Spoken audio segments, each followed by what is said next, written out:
오태훈님, 방금 보랄 청소기 구입했어요. 오, 우리 광고도 아직 안 했는데. 이런 거 너무 짠 거 같잖아요.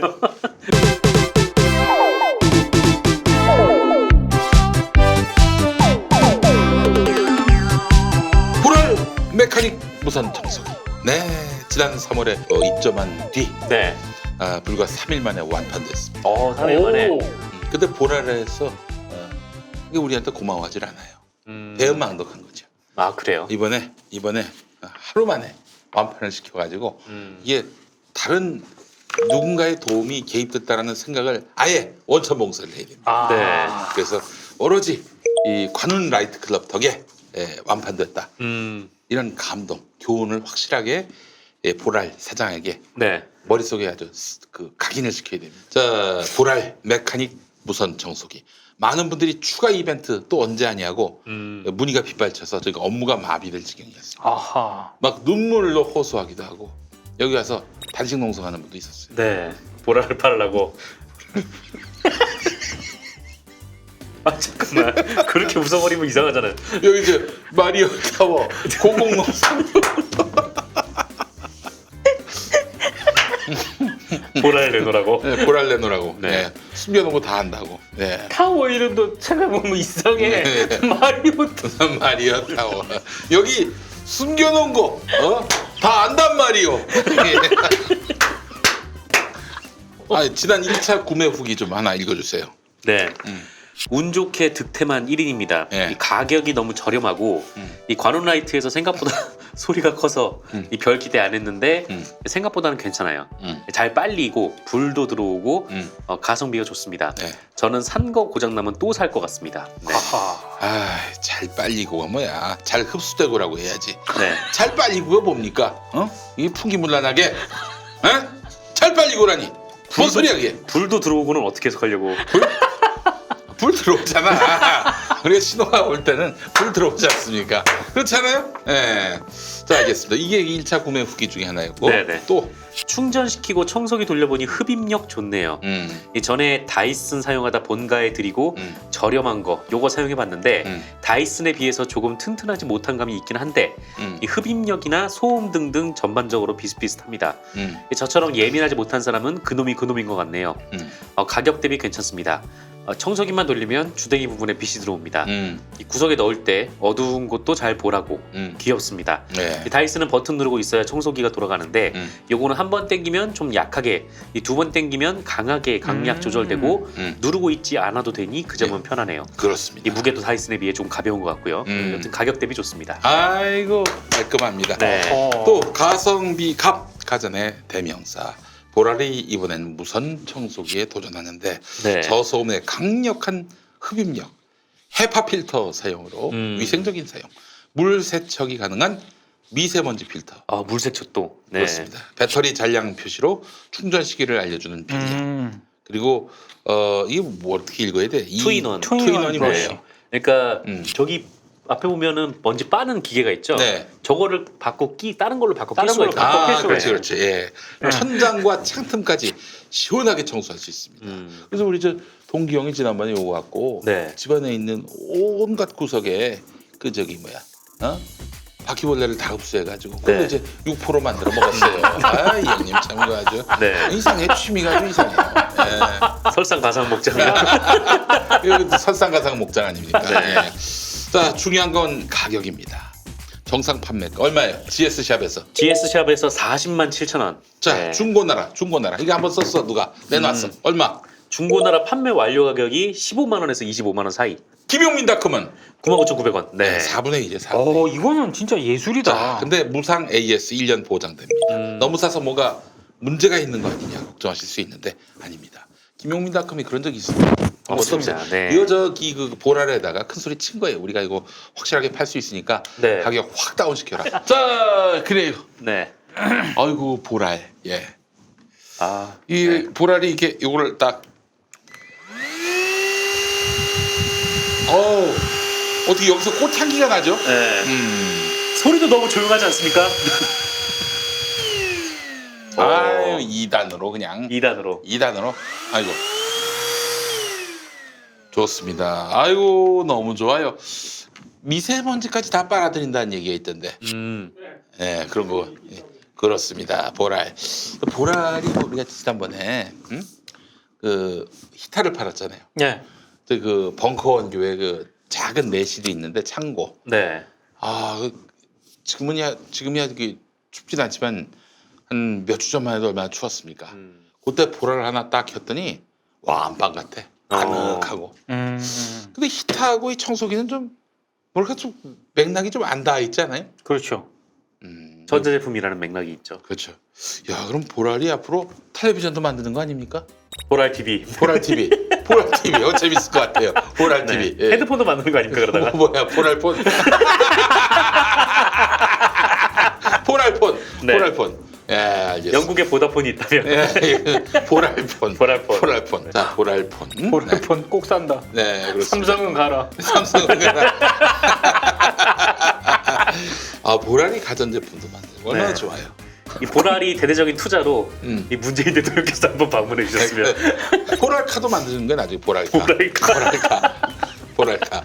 어? 자, 여러분 보랄 청소기. 네. 40만 원짜리가 지금 10만 원도 못 되는 돈에 팔리고 있어요. 예. 한정 수량 100대. 예, 왜? 보랄 아파트. 보랄 아파트. 제가 본 건 보랄 밥솥. 야이 사람들이. 그래요. 종합 가전회사 보랄. 보랄. 예, 좋습니다. 보랄은 무조건 구매하세요. 보랄 히타 너무 좋아요. 네. 감동을 보랄 받았습니다. 자, 근데 보랄 요 청소기 청소기. 40만 원인데 이걸 저희가 10만 원에 모시겠습니다. 김용민닷컴에서만 그렇게 구매하실 수가 있어요. 이 세상. 10만 원짜리 청소기가 네. 이 정도 괜찮기가 힘들죠. 이런 거는 없어요. 10만 원, 99,900원. 그렇죠. 네. 통상 제일 싼 청소기도 한 10만 원 이런 넘습니다. 형태의 그 다이슨 청소기가 한 80만 원 정도 되고 LG 거는 100만 원이 넘는데 보랄 상조. 보랄 상조. 보랄 안마기는 너무했네. 막이. 보랄 바이오로직스. 뽑아.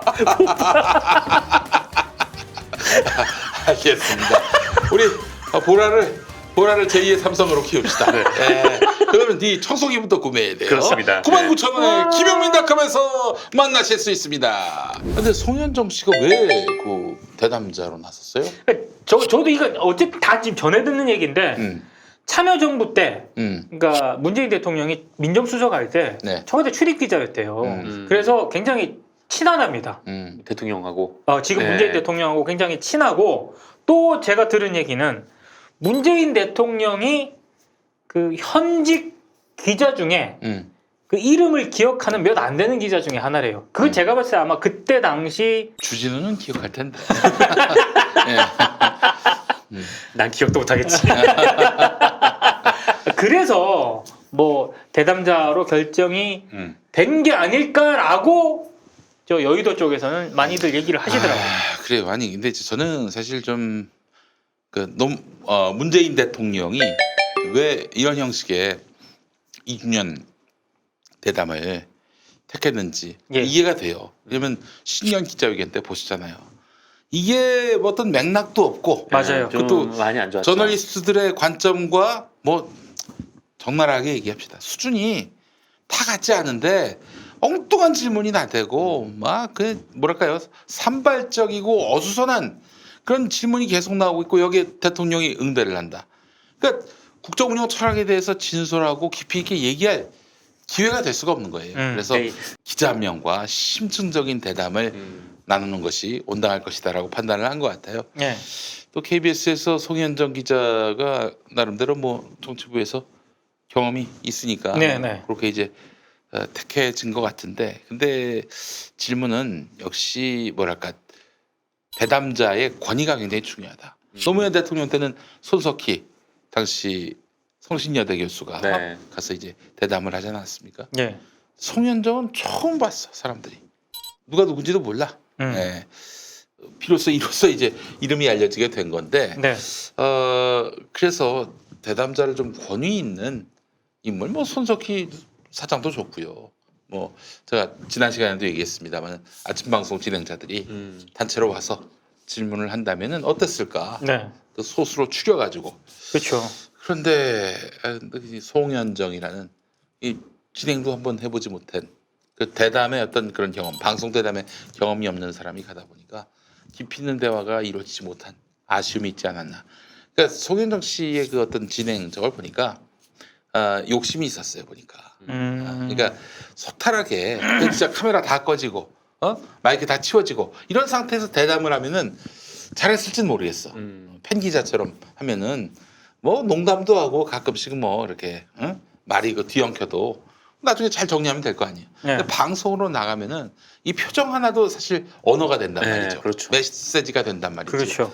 그렇기 때문에 사실은 굉장히 문재인 대통령에게 질문을 잘 던지는 미션도 있지만 이 시청자들에게 나는 저널리스트다, 언론인이다 이런 또 아우라를 또 보여줄 그런 자신의 미션이 있다라고 생각을 한 거예요. 그러다 보니까 막 말을 끊기도 하고 말이죠. 뭐 독재자 질문도 하고 말이죠. 나는 공정하다. 난 어느 한 편에 서 있지 않다. 특히 우리 KBS 무슨 뭐 어용 언론이라고 했는데 우리 그렇지 않다. 어떤 회사적인 그 어떤 이미지, 회사의 이미지 이런 것까지 다 자기가 안고 가야 된다라는 그런 소명감으로 질문한 것 같은데 이게 다수 민심의 뜻을 헤아리지 못하고 그야말로 골로 가버린 그런 대담이 된 것 같아요. 그러니까 저는 송현정 기자 개인의 문제라고 보지는 않고요.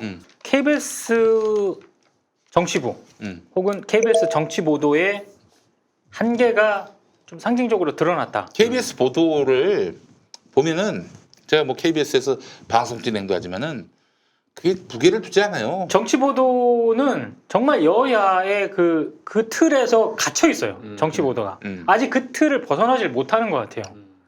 이번에 그 질문도 저는 그 한계가 완전히 드러났다고 보거든요. 깨야지 그거를 공영방송이라면. 뭐 여야가 뭐 실제로 뭐 첨예하게 논리 대 논리로 다투고 있거나 아니면 예. 뭔가 좀 이제 여야도 이제 뭐 구성이 다양하니까 예. 그 구성에 어느 정도 의석 비율에 맞춰서 딱 그 정도 선에서 잘라주거나 뭐 그 정도만 하면 이제 기계적 중립이 되는 건데 그렇죠. 지금은 이제 기계적 중립도 아닌 거죠. 그냥 네. 민주당과 자유한국당의 그 어느 시점 사이 그러니까. 여기에서만 계속 머물러 있다 보니까 근데 그걸 중립이라고 믿고 있는 것 같아요. 게다가 또 이제 가장 중요한 것은 지금 있는 20대 국회가 사실 촛불 집회 이전에 촛불 같은 그렇죠. 성명 이전에 이제 구성이 된 국회이기 때문에 그게 네. 지금 현재 민심을 반영한다라고도 명확하게 볼 수는 없는 부분이거든요. 근데 웃긴 게 뭔지 아십니까? 나경원 자유한국당 원내대표가 대구 가서 그 일베 막말했잖아요.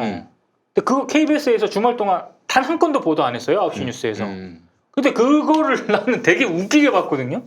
그 발언의 맥락이 결국 KBS 송현정 기자 파문 때문에 그런 건데 KBS가 그것 때문에 저는 나경원 원내대표 일베 막말을 보도를 안 하고 있다고 보는 거거든. 왜냐하면 그걸 자기네들이 다시 언급을 해줘야 되지 않습니까? 이 파문이 빨리 지나가길 바라는데 그건 너무 저자세 아닙니까? 너무 소극적인 자세? MBC와 달리 KBS는요 지금 직원 분포를 보면은 KBS 새 노조가 제1노조가 됐습니다. 예. 가장 조합원을 많이 보유한 노조로. 제일 노조인데 전체 직원의 과반이 안 돼요. 그렇죠. 맞아요. 교섭 노조긴 하지만 절반이 안 되고요. 그렇죠. 네. 그러니까 사장은 새노조 출신이긴 하지만은 또 지금의 그 주요 간부들이 다 새노조를 통해서 활동했던 분들이고 하지만 KBS 내에 절반 이상을 차지하는 노조가 없어요. 예. 이거 뭘 의미하겠어요? 그래서 KBS는 그래도 문재인 정부 들어섰으면 8월 16일부터라도 독립운동 해야 되잖아요. 그 중에 하나가 송현정 기자야. 근데 그 사람들조차도 절반이 안 된다는 거지. 그렇기 때문에 KBS는 뭐 이런 표현 써서 그렇습니다만은 적폐하고 공존하는 그런 방송이에요. 그렇기 때문에 사내 구조를 보게 되면 보도국만 하더라도 바로 저기 고대영 때만 해도 고대영 그 거의 뭐 보디가드 아니었습니까? KBS 정치부 국회팀이라고 하는 곳이 네. 그 잔재가 완전히 청산됐겠어요? 진실과 미래위원회 가동했지만은 뭐 징계했더니 뭐 바로 그게 또 사장 고소당했죠. 기소감이 네. 더더만 하나도 건드린 게 없어요. 그렇게 봐야 됩니다. KBS의 현재 상황이 그렇다고 봐야 돼요. KBS가 뭐 정신 못 차렸다. 아니 구조가 그대로인데 고대영 때 잘 나갔던 사람들이 지금도 뭐 보직을 많이 잃었지만은 아주 여전히 잘 다니고 있어요 그 회사에. 예. 그렇기 때문에 KBS의 현재 상황들은 좀 직시할 필요가 있어요. 댓글을 읽어주는 기자들인가? 예. 그 방송에서도 그 기자들이 그런 말을 했다더만 KBS가 촛불 정신을 구현하려면 멀었다고. 그 얘기가 나왔어요 이미. 헛노조든 새노조든 그건 걔네들 사정이고 이렇게 말씀하시는데 그만큼 신뢰를 잃은 거지. 예. 예.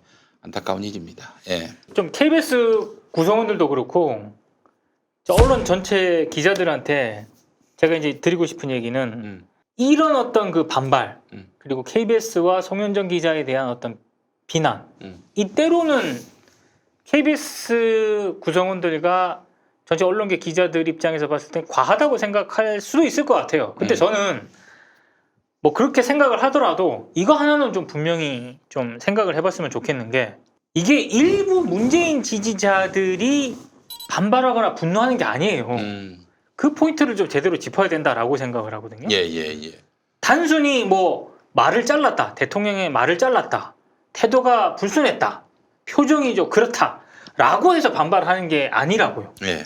그러니까 왜 이렇게 반발을 하고 있는가에 대한 그 기저를 제대로 읽어야 됩니다. 그러니까 이제 뭐 송현정 씨 남편, 뭐 송현정 씨 태도, 송현정 씨가 저기 문재인 대통령을 불편하게 했다. 이렇게 말하는 분들이 많이 계시죠. 예. 이것만 딱 따가지고 이 새끼들은 정상이 아니다. 그게 다가 아니에요. 엑스빠들이다. 예. 이런 식으로 몰고 가고 싶겠지. 근데 그 기저에 있는 이분들의 불만 그리고 문제인식에 대해서 연구하지 않으면 안 돼요. 그분들이 왜 그러겠어요? 저는 정말 이 정치 보도와 정치 저널리즘 그리고 흔히 말하는 여야의 어떤 균형적인 보도 이런 총체적인 거에 대한 이제 불만이 그동안 계속 쌓여왔잖아요. 이번 대담으로 이게 터닝 포인트가 되면서 터져 나온 거거든요. 저는 이거를 빨리 읽어야 된다라고 보는데 제가 만난 현직 기자들과 현직 언론인들 다 그런 건 아니지만 예. 다수결로 따지면 적어도 한 60~70%는 크게 문제 없다라는 입장이더라고요. 저는 사실 어제 이완배 기자하고 네. 이제 방송하면서 정립이 됐어요. 이완배 기자가 한마디 하더만요. 그거예요. 지금의 이런 마음껏 얘기할 수 있는 이런 환경, 이 환경이 언론인들 자기들만의 성과인 줄 안다. 그게 진짜 착각이라니까? 그렇지 이 않죠. 시민들이 함께 연대하고 동조하고 협력하지 않았으면 이룰 수 없었던 그런 현재의 바뀐 방송 환경이다. 네. 이 촛불 없이 과연 지금 김재동이 나오고 김용민이가 나오고 그리고 KBS가 MBC가 무슨 말이든 다 하는 그런 세상이 열렸을 수 있겠는가. 그 당장 지금 이른바 언론 자유를 위해서 싸웠던 그 언론인들이 복직하고 또 높은 자리에 올라가고 그럴 수 있겠는가. 그러니까 이 성과를 독점하려는 유혹을 버려야 된다는 거죠. 그렇죠. 예. 진짜 그 기자들의 그런 뭐 일반적인 공통된 인식이 뭐 이번 거에 대해서 뭐 별로 이렇게 큰 문제가 없고 또 뭐 게다가 이제 뭐 이른바 이제 그 문바라고 하는 사람들 비이성적인 사람들이 자신에 대한 이제 공격을 가한다 막 이렇게 기자들이 다 이렇게 생각을 하고 있는데 물론 사실 뭐 이렇게 저도 이제 매체에서 근무를 했을 때 이 매체에 대한 비난도 굉장히 좀 많이 받았었고 네. 뭐 그런 입장에서는 그게 잘 보여요. 그러니까 뭔가 우리가 그런 게 아닌데 왜 이건 거짓말 같은데 뭐 이런 게 잘 보이긴 하는데 예. 네.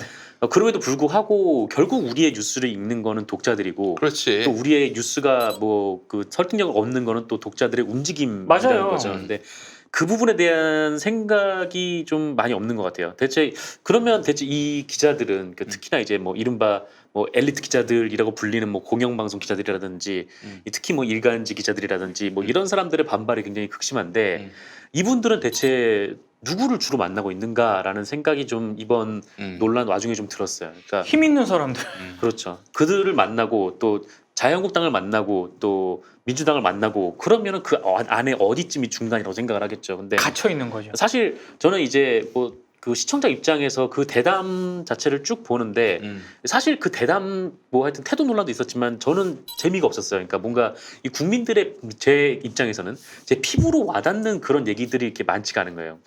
대통령의 얘기는 되게 잘 들었고 이렇게 한데 이 질문 자체가 너무 정치적이고 막 정치 공학적이다 보니까 그들만의 관심사로 물어본 네. 거예요. 높이 가 있는 거예요. 네. 네. 그러니까 국회 반장이라고 하더만 보니까 송현정 씨가.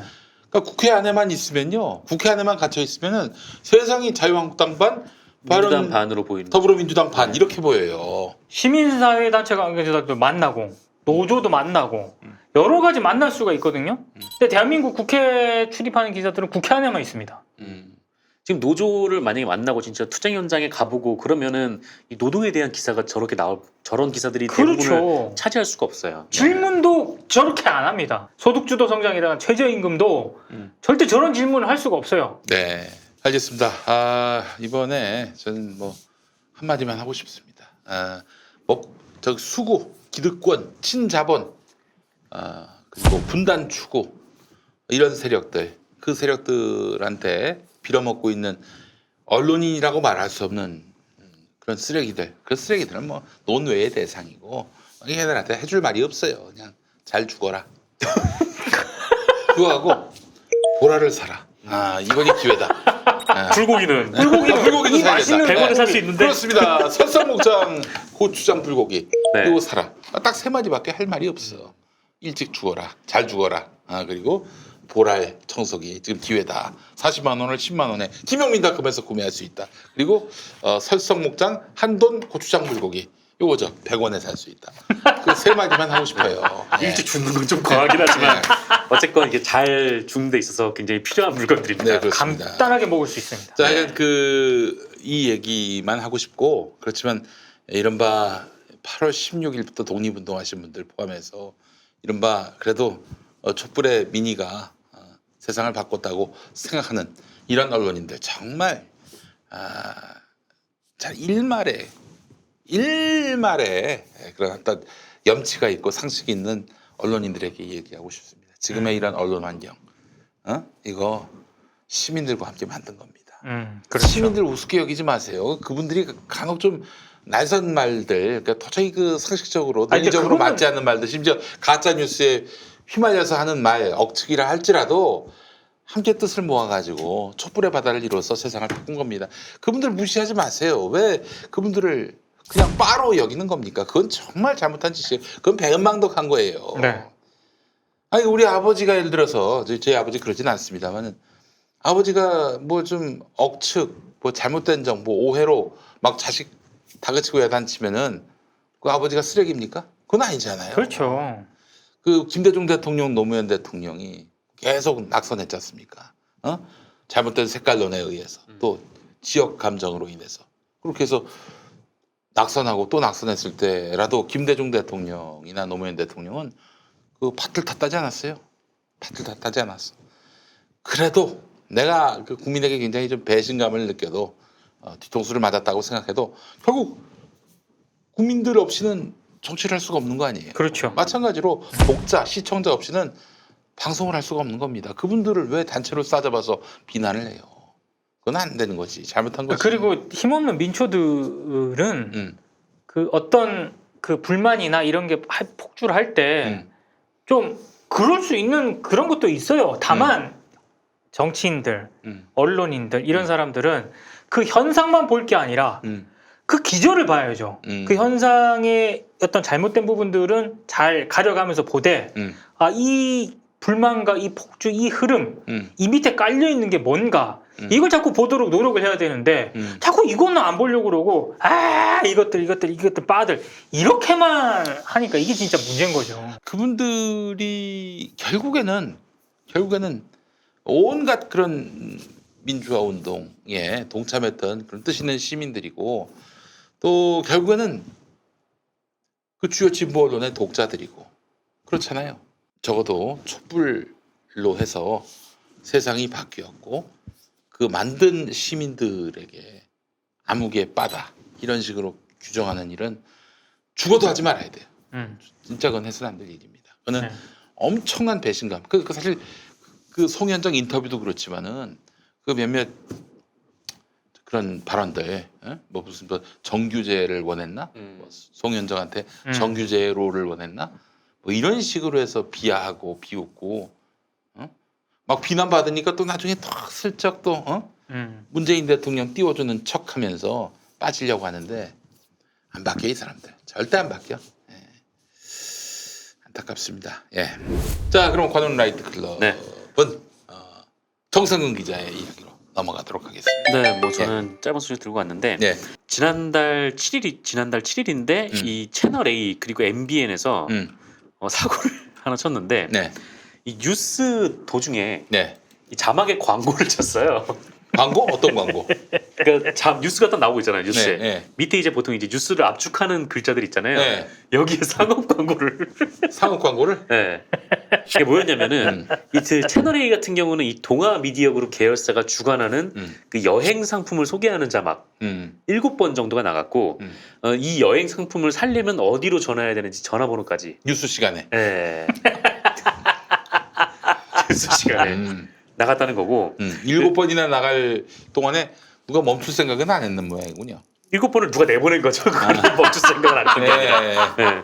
그리고 MBN은 그 매경 미디어 그룹 역시 모회사죠. 매경 미디어 그룹에서 매경 계열사에서 주최하는 그 골프 최고위 과정 아카데미 광고를 네, 한 6번 정도 내보냈어요. 그러니까 이 방송사가 자막으로 상품 등을 고지하는 거는 방송 심의 규정에 위반하는 건데 이게 뭐 지들 때는 이제 신문에서 하던 짓을 방송에서도 한다고 생각하는 모양인데 그러니까 방송은 신문이랑 완전히 달라요. 그러니까 신문은 그냥 그 신청을 하면은 그냥 뭐 받아들여지는 그러니까 뭐 하여튼 뭐라 그거고 이제 방송 같은 경우에는 허가를 받아야 되는 그렇지. 사업이기 때문에 예. 이게 방송하고 신문하고는 좀 광고 완전히 심의가 있어요. 광고 심의가. 맞아요. 네, 다르거든요. 그러니까 이 왜냐면 이 지상파는 이 국민의 재산인 전파를 위임받은 거고 뭐 케이블이라고 해도 뭐 결국 이제 뭐 인터넷망 그리고 케이블망 다 이제 세금이 들어가서 깐 거기 때문에 그래서 방송할 때 이제 심의를 굉장히 좀 엄격하게 따지는데 근데 이제 여기 이제 특히 그래서 이제 그 방송에는 이 공익성이라는 게 굉장히 중요한 기준으로 들어가는 거고 이 공익성이 위배되면은 벌점을 받게 되는 거죠. 근데 이 공익성의 정수라고 할 수 있는 뉴스를 활용해서 물건을 판다는 거는 그 누구도 생각을 하지 못했고 네. 새로운 홈쇼핑 유형인가 이 뭐야? 언론 재벌 머덕도 생각하지 못했던 일을 지금 여기서 한 거죠. 근데 이제 더 황당한 거는 이 채널 A 측이 해명을 이렇게 했어요. 이 채널 A가 뭐라고 했냐면 이 여행 사업이 공익성이 있다고 판단했다라는 거예요. 뭔 소리야 그게? 그러니까 이 여행 상품이 역사와 문화 탐방을 주제로 한 상품이기 때문에 공익성이 있다는 건데 여행 중에 역사와 문화와 관계없는 여행이 있습니까? 다 그거 하면서 가는 거지. 네, 그러니까 이게 좀 돈 안 받으면 돼요. 돈 안 받으면은 돼. 돈을 안 받으면 되지 않냐 그랬더니 돈은 이제 그 계열사가 이제 나눠서 받는다고. 뭐 우리가 땅 퍼먹고 하더라고요. 이 짓 한 줄 아느냐. 그 얘기 네. 차마 못하고. 네, 그래가지고 이제 이게 MBN하고 채널 A하고 이제 경고를 받은 거죠. 방송 심의 규정 위반으로. 그 이게 얘기는 벌점- 아마 네. 방송통신심의위원회 가서 못했을 거예요. 했어요. 방통심의 가서. 가서? 네, 그 얘기를 꿀밤 안 맞았나? 네? 꿀밤 안 맞았나? 꿀밤? 결국 이제 꿀밤 어쨌든 경고를 받았죠. 네, 경고를 받았고 이게 비슷한 일이 예전에 있었어요. 그러니까 박근혜 정부 때인데 MBC가 뉴스 데스크를 하다가 요새 이제 서서 일하는 직장인들이 많다. 이런 리포트를 내보냈어요. 그러니까 좀 트렌드 리포트죠. 뭐 그건 할 수 있는데 근데 자꾸 이 서서 일하는 직장인들이 많다면서 직장인 말고 서서 일하는 책상을 보여주는 거예요. 이게. 이게 알고 보니까 예전에 이제 무한도전에 협찬했던 네. 그 책상, 그 책상을 이제 그렇게 이야. 뉴스에서 내보내가지고. 야치들이구만. 네. 그러니까 진짜. 어? 결국 이제 방송통신심의위원회가 박근혜 정부 때 아마였을 걸로 기억하는데 그때도 방통심의가 이거는 심의 규정 위반했다고 해서 이제 뭐 제재를 좀 가한 적도 있고 대단하다. 네, 어쨌든 뭐 그렇죠. 심지어 이거는 뉴스가 아닌데 이 MBN에서 뉴스 진행하던 유정현 씨가 뉴스 컨셉으로 광고를 찍은 것도 있거든요. 아. 이것도 논란이 되게 많이 됐었어요. 그거는 좀 진짜 그 방송사 쪽에서는 문제를 삼을 법도 하네. 오히려 방송사 쪽에서는 뭐가 문제냐 막 이런 얘기였는데 아, 그래? 네, MBN이었는데 허허. 뭐가 문제냐 막 그런 거였는데 사실 이렇게 MBN에서 유정현이라는 사람이 뉴스를 진행하니까 사람들이 딱 틀면은 뭐 이제 광고 방송 그게 아마 뭐 건설사 방송이었을 거예요. MBN은 참 문제가 뭐냐면은 김은혜도 그랬고 김은혜 요즘도 하는지 모르겠는데 네. 유정현도 그렇고 전 새누리당 전 한나라당 의원이에요. 맞아요. 맞아요. 예. 정치 때문에 언제 다시 또 정치권에 나갈지 모를 사람들이야. 네, 어? 그런 사람들을 뉴스 앵커로 갖다 썼죠. 그게 뭘 의미하겠어요. 어? 아니 그 사람들이 전직 MBC, 전직 SBS인 건 맞는데 정치권 한번 갔잖아요. 네. 네. 그 뭐 예를 들면 정계 은퇴를 뭐 공식적으로 선언했다든지 그런 것도 아니고 어정쩡하단 말이지. 그렇죠. 언제 다시 또 정치로 들어갈지 모르는 그런 상황에서 뉴스 앵커를 시켰다. 네. 야, 이건 진짜 아니 다른 건 괜찮아요. 무슨 저기 토크쇼 패널로 나온다든지 뭐 사회 보는 것까지는 괜찮은데 근데 보도는 아니죠. 뉴스 네. 진행을 한다? 이거는 진짜 상식 밖에 그런 캐스팅 아닙니까? 말도 안 되죠. 네. 근데 어쨌든 뭐 하여튼 뭐 그런 상황인데 그만큼 이제 공익 뉴스에서 공익과 좀 사익이 엄격하게 구분돼야 된다 뭐 그런 취지죠. 근데 어쨌든 이제 MBN하고 채널 A가 또 이런 짓을 하다 걸렸다. 네. 뭐 그런 소식을 전해갔습니다. 네, 그래요. 자, 또 뭐.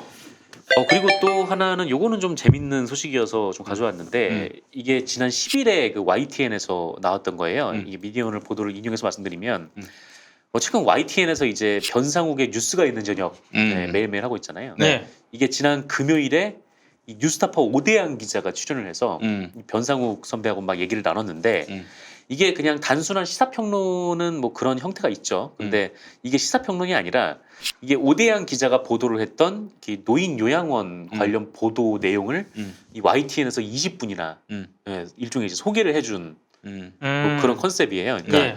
이 지상파 그리고 종편 다 통틀어서 이 방송사가 타사 보도를 뭐 인용하는 일도 굉장히 드문데 게다가 그걸 이제 소개하는 아예 프로그램에서 소개하는 그런 일은 더 없었던 거죠. 이게 이 과거 이제 팟캐스트 방송에서 일어났던 일이기도 한데 어쨌든 YTN에서 좀 이런 좀 실험적인 움직임이 좀 있었고 이 취지가 더욱 좋아서 이거를 좀 들고 왔는데요. 이 뉴스가 있는 저녁 제작진에서 이 미디어오늘이 이렇게 얘기를 했던데 이 시청자들에게는 뭐 누가 만들었냐보다 좋은 보도가 더 중요하다라는 거예요. 그래서 이런 좀 좋은 보도가 널리 공론화되는 게 뭐 시청자들에게 이익이다라는 판단에서 이제 했다라는 거죠. 그리고 또 앞으로 매주 금요일마다 좀 이런 식으로 그러니까 YTN 보도가 아니더라도 좀 의미가 있고 사회적으로 메시지가 있는 뭐 기자들을 직접 불러서 그 YTN이라는 플랫폼을 타고 소개를 해주는 네, 좀 그런 역할을 하겠다 이런 얘기가 있어가지고 그것도 하나 좀 가져와 봤습니다. 네.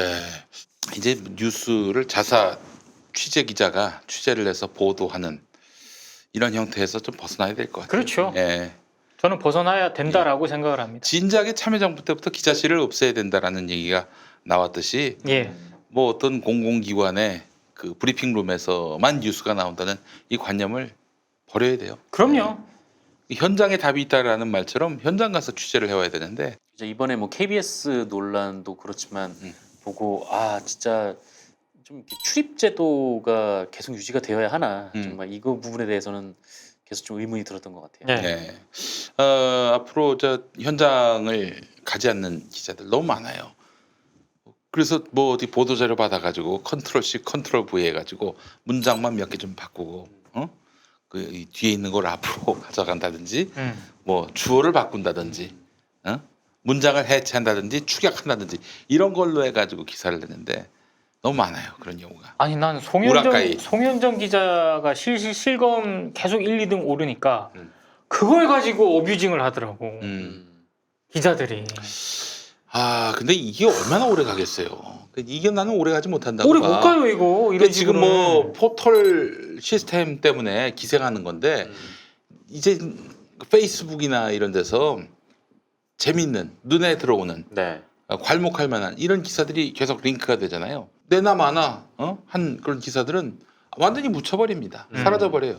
이제 앞으로 SNS에서 주목받는 양질의 기사만 선택받는 시대가 오지 포털에 입점했다고 뭐 그냥 뭐 별 시덥지 않은 기사까지 다 화제가 되고 이런 시대는 이제 끝난다는 거죠. 그거를 전혀 대비하지 못하고 있는 것 같아요. 저널리즘 토크쇼 제이에서는 그 대통령 대담 논란을 이번 주에 합니다. 이번 네, 주에 해요. 이번 주에 한다고. 네. 뭐라고 할까? 패널을 보니까 그 김원경 민주언론 시민연합 사무처장 또 나오고 안톤 슐츠 기자하고 최욱 그다음에 정준희 교수 정세진 아나운서 음. 요런 멤버들이 하는데 뭐 어떻게 얘기를 할지는 좀 송현정 기자 출연은 아직 미정이라고 그러고요. 나는 근데 이거 관련해서 한마디만 할게요. KBS가 지금 이번 대담 판문과 관련해서 리포트건 뉴스건 지금 아무런 얘기가 없거든요. 조용히 있습니다. 네. 저는 이런 논란이 터질 때마다 저널리즘 제의가 마치 당연히 다뤄야 되긴 하는데 네. 자기네들 떠안기 싫은 거를 저널리즘 제의가 이렇게 떠맡으라는 식으로 이거 KBS 이렇게 가면 진짜 문제 있어요. 그렇지. 지네들은 지네들대로 뭔가 이 문제를 리포트를 통해 정면으로 다뤄야지. 그걸 반가의 개념으로 오용하면 안 돼. 이거 마치 지네들이 뭐 이렇게 하니까 야, 저널리즘 제의에서 되게 고심하더라고. 그래 결국 이제 다루는 건데 저널리즘 제의의 문제가 아니에요. 이건 KBS의 문제지.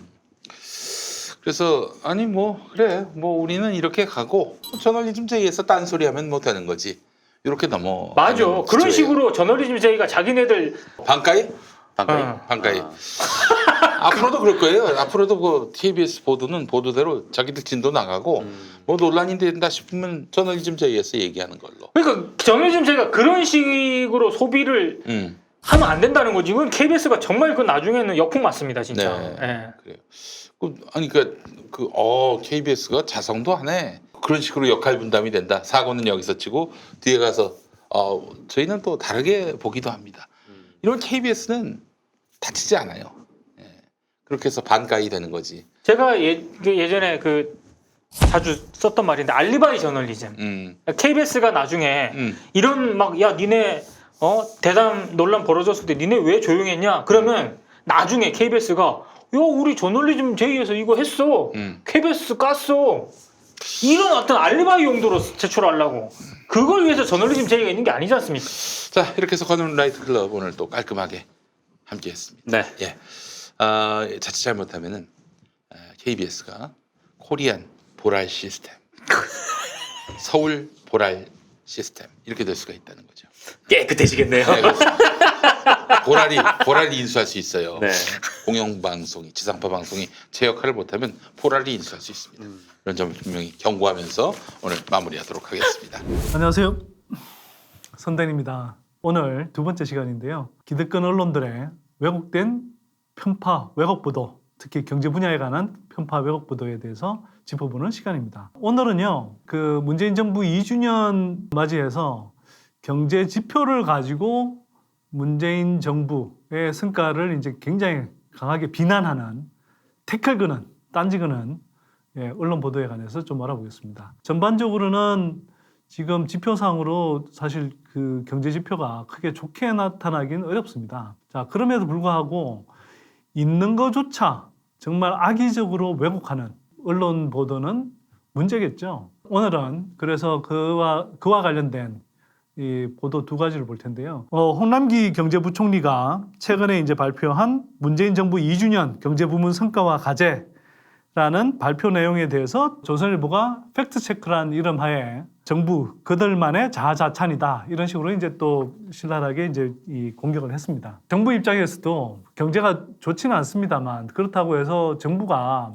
너무 좀 유리한 통계 또는 좋은 면만 이렇게 부각시키는 게 국민들한테 되게 설득력이 있다고 생각하지는 않습니다. 어려운 부분은 어렵다고 솔직하게 인정하고 또 한편으로는 부족한 부분은 채워가겠다라고 진솔하게 접근하는 것이 저는 정부 입장에서도 더 옳은 방향이라고 생각을 하고요. 조선일보 보도는요, 제가 보기에는 굉장히 악의적입니다. 정부 여당의 자아자찬과 경제 현실이라는 표를 만들어서 경제 성장률, 수출 규모, 물가 안정세 등등 관련해서 6개 부문에 걸쳐서 자기들 나름대로 팩트 체크라고 한 내용이 있습니다. 그래서 이 부분을 중심으로 해서 제가 좀 한번 하나씩 팩트 체크를 다시 팩트 체크 해드리려고 합니다. 경제 성장률 부문과 관련해서 정부 여당이 자평하기로는 주요 선진국에 비해서 양호하다. 또 문재인 대통령은 사실 뭐 팩트입니다, 기본적으로. 팩트인데 조선일보는 어떤 팩트를 이야기를 하냐 하면 OECD 통계상 36개국 가운데 18위다. 이것도 역시 팩트입니다, 팩트는. 그런데 이제 서로 강조하는 부분이 다른 거죠. 두 쪽 다 통계를 쓸 수 있다고 생각합니다. 근데 이제 어떤 기준에 비교해서 볼 거냐, 그러니까 비교 대상을 설정하는 문제인데요. 예를 들어서 우리가 이미 경제 규모가 커져 있고 또 인구 비중도 커져 있기 때문에 이런 나라들 가운데 비교하는 게 맞지 않느냐라고 볼 수 있는 것도 있고, 또 한편으로는 우리가 OECD 전체 국가들 비교를 많이 하니까 OECD 국가들하고 비교할 수도 있습니다. 이제 조선일보 보도는 그러니까 OECD 국가들하고 이제 비교를 해서 상대적으로 이제 결과값이 안 좋은 모습을 보여주는 거죠. 아까 이제 주요 선진국이라고 이제 비교를 하자면 상대적으로 이제 이 정부 입장에서는 양호하게 나오는 성적표라고 볼 수 있겠지만, 이제 조선일보가 인용한 이 OECD 통계를 보면요, 18위라고 돼 있는데 그 중에서 뭐 우리보다 앞선 나라들을 이렇게 쭉 보면 아일랜드, 폴란드, 헝가리, 칠레, 터키, 이스라엘, 아이슬란드 이런 나라들입니다. 인구 규모가 상당히 적고요. 개발도상국에 가까운 그런 나라들이 많아서 상대적으로 우리보다 경제 성장률이 높을 수밖에 없는 나라들입니다. 그래서 이건 양쪽을 다 좀 비교해 주는 게 맞다. 특히 언론이라면 적어도 이런 부분에 대해서 균형감 있게 이제 보도를 해야 되는데, 딴지 걸듯이 안 좋은 이야기들만 쭉 늘어놓고 왜 이렇게 18위 정도로 이렇게 평가가 되는지에 대해서는 별다른 설명이 없는 거죠. 수출 규모. 홍남기 부총리 경우에는 작년에 수출이 사상 처음으로 6천억 달러를 돌파했다. 조선일보는 이 부분에 대해서 지난해 12월부터 수출이 5개월 연속 마이너스다. 이걸 또 강조했습니다. 한국은행의 경제통계 시스템이라는 게 있어서요. 거기 들어가서 2009년 이후로 최근 10년 동안의 상품 수출 증감률을 한번 살펴봤습니다. 2008년, 2009년 경제 위기를 겪고 나서 그 반작용으로 2010년, 11년에는 상품 수출 규모가 상대적으로 굉장히 가파르게 늘었었고요. 그 이후에 굉장히 이제 수출이 정체 상태에 이미 접어들었습니다. 한국은 그러니까 2012년 이후로 이미 정체 상태에 접어들었었던 거예요. 박근혜 정부 후반기인 2015년 마이너스 11.5%, 2016년에 마이너스 5.7%를 기록했습니다. 2017년에는 13.4%로 수출이 상당히 크게 늘었고요. 2018년에도 7.8% 늘어났습니다. 그게 이제 올 들어서는 다시 5개월 연속 마이너스를 기록했다라는 거죠. 상품 수출의 경우에도 경기 변동의 효과가 상당히 크게 나타납니다. 뭐 사실은 2017년, 2018년 문재인 정부 들어와서 수출 경기가 전반적으로 좋았던 거죠. 근데 이제 올 들어서 이제 좀 나빠지고 있는 건데, 이게 한편으로는 반도체 경기가 지난해까지 좋았다가 올해부터 이제 이 반도체 경기가 급락하고 있는 것하고 사실 맞물려 있습니다. 이건 한편으로는 뭐 정부의 어떤 적극적인 뭐 역할이라든지 이런 것들 때문이라기보다는 우리가 그만큼 뭐 좋게 표현하자면 수출 주도 성장 경제이지만 한편으로는 수출에 너무 편중돼 있는 경제 구조라는 걸 한편으로는 단적으로 보여주는 거고요. 그에 따라서 경기에 미치는 영향이 굉장히 크다는 겁니다. 전반적으로 이런 흐름들을 가지고 이야기를 해야 되지, 또 트집 잡아서 이렇게 태클 거는 것, 참 못난 짓이죠. 물가 안정세 관련해서 한번 좀 말씀드려 볼게요. 정부에서는 물가 상승률이 2017년에 1.9%였고 2018년에는 1.5%로 안정화됐다, 이렇게 이야기하고 있는데, 조선일보는 어떻게 이야기를 하느냐? 아니다, 사람들이 느끼는 체감 물가는 완전히 다르다, 생활 물가는 엄청 올랐다, 이렇게 이야기합니다. 지난해 쌀, 감자 이런 장바구니 물가가 급등했다, 이렇게 표현을 하고요. 봐라, 이렇게 사람들이 실제로 쓰는 물가는 이렇게 올라갔다. 근데 이거야말로 전형적인 굉장히 극소수의 사례를 가지고 일반화하는 침소봉대 보도라고 볼 수 있습니다. 쌀, 감자와 같은 장바구니 물가, 뭐 이렇게 이제 이야기해요. 사람들이 체감하는 물가, 뭐 이렇게 표현을 하는데요. 그래서 제가 직접 역시 한국은행 경제통계 시스템 들어가서 한번 확인해 봤습니다. 2017년에 종합물가지수가 1.9% 올랐다가 2018년에 1.5%로 떨어진 거 팩트 맞습니다. 조선일보가 이야기하는 이른바 생활물가 많이 올랐냐? 막 아까 이야기했던 20%대로 막 수직 상승했냐? 아닙니다. 개뻥이죠. 2017년에 보면 생활물가지수가 2.5%였어요. 그러던 것이 2018년에는 1.6%로 떨어졌습니다. 정부가 이야기하는 대로 사실 전반적으로 물가지수가 안정화된 게 맞습니다. 그러면 정부가 이렇게 물가가 전반적으로 안정됐다라고 이야기하는 것 자체는 팩트이고, 또 한편으로는 그런 부분은 언론이라면 좀 인정을 해주고, 그럼에도 불구하고 생활 물가는 이런 품목에서 올랐다, 이렇게 이야기하면 되는데, 물가가 안정된 것 자체를 전면 부인하고 제일 많이 오른 거 2개, 3개 끄집어내서 그걸 가지고 졸라 올랐다라고 이야기하는 겁니다. 이런 식으로 이야기하면 트집 못 잡을 게 하나도 없을 것 같죠. 왜? 물가지수 품목에 들어가는 게 수천 개 됩니다. 그걸 가지고 그중에서 뭐 옳은 거 잡아내고 하면은 그 왜 트집 잡을 게 없겠습니까? 너무 생떼 쓴다라는 생각이 들고요. 정말 심사가 꼬여도 엄청 꼬였죠. 식료품 및 비주류 음료 이런 것들만 보더라도요. 그 지난해 상승률이 뭐 2% 아래입니다. 근데 예를 들은 쌀이라든지 감자라든지 이런 것들은 해마다요. 상승률이 들쭉날쭉해요. 특히 감자 같은 경우는 막 오를 때는 확 올랐다가 떨어질 때는 확 떨어졌다가 이럽니다. 왜? 여러분들 잘 아시는 것처럼 식품이라는 것은 작황에 따라서 그 가격이 굉장히 이제 들쭉날쭉 하는 거거든요. 그러니까 식료품 이런 것들은 그 변동성이 워낙 강해서 그걸 뺀 지수를 따로 이제 집계할 정도인데 그 취지를 전혀 모를 리 없는 조선일보가 의도적으로 이렇게 일부 품목만 들고 와서 자, 이거 봐라, 이거. 사람들이 느끼는 거 엄청 오르지 않았냐.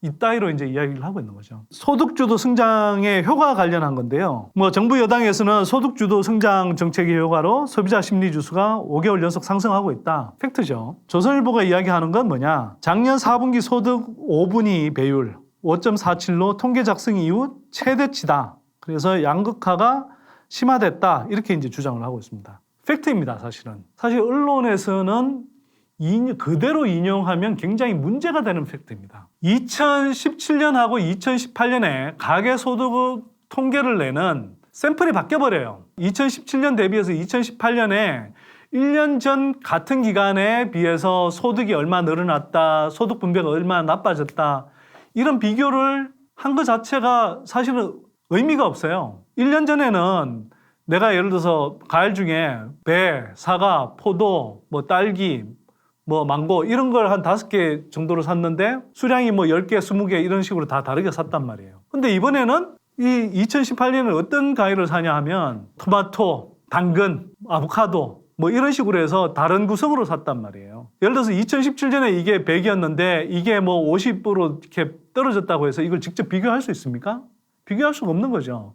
직접 비교할 수 없는 것을 직접 비교해놓고 자 봐라 소득 분배 격차가 이렇게 벌어졌다 이렇게 이제 공격을 하고 있는 겁니다. 굉장히 악의적인 보도이고요.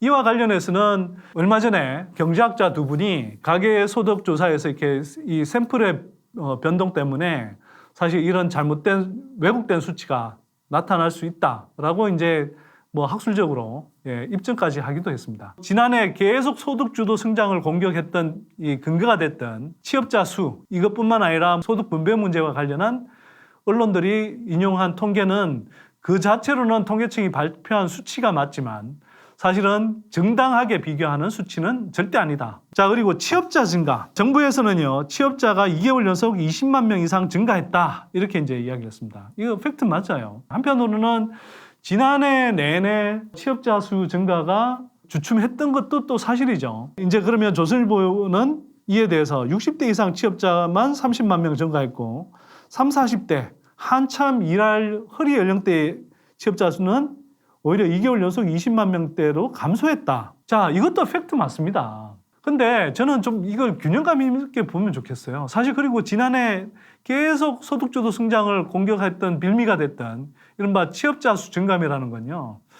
굉장히 그 문제가 있는 겁니다. 왜 그러냐 하면 지난해부터 생산 가능 인구가 상당히 이제 가파르게 감소하는 현상이 거의 처음으로 나타났습니다. 그러니까 생산 가능 인구 가운데 경제 활동 인구가 있고요. 경제 활동 인구 가운데 취업자 수와 실업자 수가 나눕니다. 생산 가능 인구가 과거에는 팍팍 늘다가 이제는 그 늘어나는 폭이 줄었어요. 예를 들어서 예전에 10만 명, 20만 명씩 늘어나다가 3만 명, 5만 명씩밖에 늘어나지 않습니다. 이거에서 경제 활동 인구가 나오고 이거에서 다시 취업자 수가 나오는데 그럼 취업자 수가 생산 가능 인구 늘어나는 이상으로 늘어날 수 있겠습니까? 못 늘어나는 거죠. 그럼 생산 가능 인구가 늘어나는 폭이 주니까 취업자 수도 늘어나는 폭이 줄었던 건데 이걸 전혀 고려하지 않고 다 이게 소득주도 성장 때문이다. 최저임금 올려서 그렇다. 이렇게 이제 막 공격을 했던 겁니다. 한편으로는 우리가 인구 구조가 변할 때 전반적으로 생산 가능 인구가 과거처럼 늘어나지 않는 것도 문제인데 이와 더불어서 또 문제는 뭐냐면 50대 특히 60대 이상의 연령대 인구들이 지금 늘어나고 있고요. 반면에 20대부터 30대, 40대까지는 지금 이 연령대 인구는 다 줄고 있습니다. 당연히 취업자 수도 어떻게 나타나겠어요? 조선일보가 이야기한 것처럼 60대 이상 취업자는 계속 늘어날 수밖에 없어요. 한국은 특히 복지제도가 취약하기 때문에 정규직 회사에서 쫓겨나고 나서도 이런저런 형태로 가능하면 노후 소득을 더 벌어야 된단 말이에요. 저임금 노동을 계속 해야 되는 상황이 펼쳐지는 겁니다. 그러다 보니까 60대 이상 인구가 늘어나니까 취업자 수도 늘어나는 걸로 나오는 거고요. 반면에 30, 40대 생산 가능 인구가 지금 줄고 있으니까 거기 취업자 수도 계속 주는 걸로 나오는 거예요. 이건 너무 당연한 이야기예요. 이걸 가지고 마치 우리가 경기가 나빠서 또 특히 소득주도 성장 때문에 최저임금 때문에 일자리가 늘어나지 않고 있다 이렇게 막 공격을 해야 되는 겁니다. 이건 정말 악의적이고 악랄한 공격이에요. 반면에 전반적으로 실업률 크게 나빠졌느냐?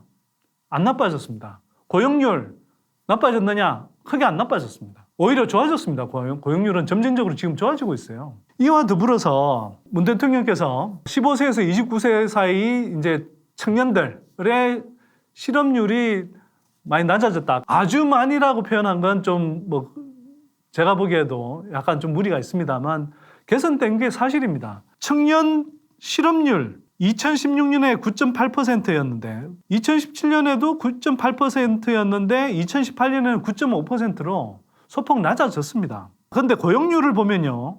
좀 더 개선 효과가 뚜렷합니다. 2016년에 고용률이 우리 청년 고용률이 41.7%였는데 2017년에는 42.1% 그리고 지난해에는 42.7%로 고용률이 뚜렷하게 좋아졌어요. 그러면 이거 정부 입장에서는 청년 고용 상황이 좋아졌다라고 분명히 이야기할 수 있는 거죠. 조선일보는 청년 실업률 좋아진 거 없다라고 하면서 이야기하는 게 뭐냐면 실업률 자체 또 고용률 자체는 개선된 걸로 나오니까 또 뭘 끌어들이냐 하면 청년 체감 실업률이란 걸 끌어들입니다. 체감 실업률이란 건 뭐냐면 정규직 그런 노동이 아니라 좀 불안전한 상태로 취업돼 있는 이런 것들을 이제 포괄하는 좀 넓은 의미의 그런 이제 보조 지표가 있는데요. 그 실업률을 갖다 들면서 체감 실업률은 오히려 더 악화됐다 이렇게 이야기하고 있습니다. 이것도 맞아요, 사실은. 근데 맞지만 우리가 이제 이런 청년 실업 문제라든지 전체 이제 고용 문제를 볼 때는 이런 여러 가지 지표들을 각각 같이 보면서 종합적으로 자, 전반적으로 실업률이나 고용률은 좋아지고 있지만 여전히 질 좋은 일자리보다는 비정규직이라든지 알바 일자리 같이 좀 좋지 못한 일자리들이 여전히 많구나. 이렇게 종합적으로 인식하면 되는 거예요. 언론은 그런 식으로 이렇게 짚어주면 되는데 이렇게 실업률, 고용률 개선되고 있는 것들은 딱 눈 가려버리고 봐라. 청년들이 체감하는 실업률 이렇게 개판이다. 이런 식으로 이야기하고 있는 겁니다.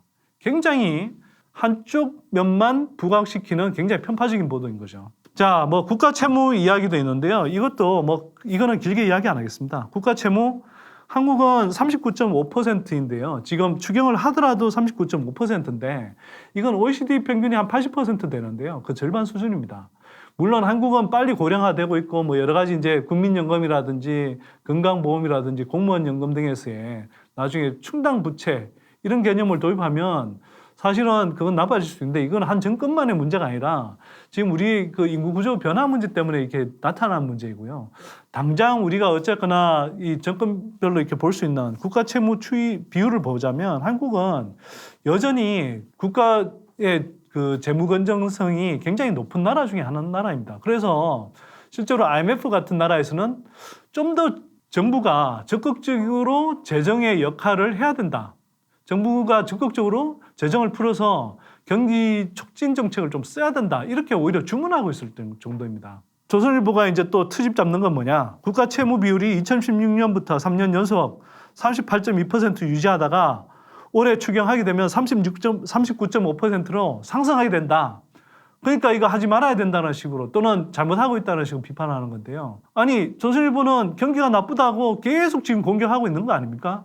그럼 경기가 나쁘면 재정이 일정하게 역할을 해서라도 그러면 어느 정도 경기를 좀 받쳐줘야 되는 건 너무나 상식적인 이야기잖아요.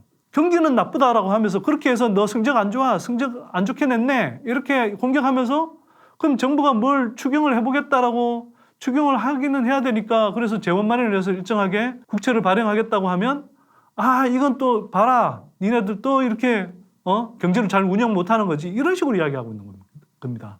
그럼 도대체 정부가 뭘 하라는 겁니까? 그래서 제가 이렇게 오늘 좀 살펴봤는데요. 이처럼 모르겠습니다. 조중동의 팩트체크가 팩트체크인지 모르겠습니다만 나름대로 언론이랍시고 또 유행을 타서 팩트체크를 한답시고 하는데 이런 팩트체크야말로 정말 오히려 사람들에게 올바른 정보를 전달하는 팩트체크가 아니라 팩트체크란 이름 하에 사람들의 눈을 흐리고 다시 혹세무민하는 그런 왜곡된 팩트체크라고 할 수 있겠습니다. 그래서 이런 기득권 언론들의 팩트체크 다시 한번 체크해야 된다라는 말씀 드리면서 오늘 순서 마치도록 하겠습니다.